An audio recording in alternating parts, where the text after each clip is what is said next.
চলেন আমরা মামারে কিছু প্রশ্ন করি। ভালো আছেন? জি। আপনারা কিছু প্রশ্ন করি, যদি কিছু মনে না করেন। কোন? ধরুন আপনি আর আমি এক জঙ্গলে আছি, হুম। আমার একটা আপেল পাইছি, দুজনে মিল্লা পাইছি মাটির মধ্যে, কেটা খাইবো? আন্নে পাইছো না নেই কাইন? দুজনে মিল্লা পাইছি, কেটা খাইবো? এখন আমনে খায় লাইন। আমি কেটাম। হুম। আচ্ছা ধরুন আটটাছি সামনে একটা পানির ঝর্ণা পাইছি, আর পানি যে কোনো একজনে খাইতে পারবো, কেটা খাইবো? আপেলটা আন্নে খাইছুন, পানিটা আমনে খায় লাইন। আমি কেটাম।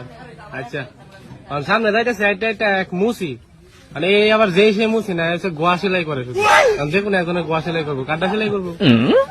কারণটা আমনে খাইছুন, গোয়াটা আমনে সেলাই করবো। আমি সেলাই করতাম, বুঝলেন যে আমরা সেলাইবো।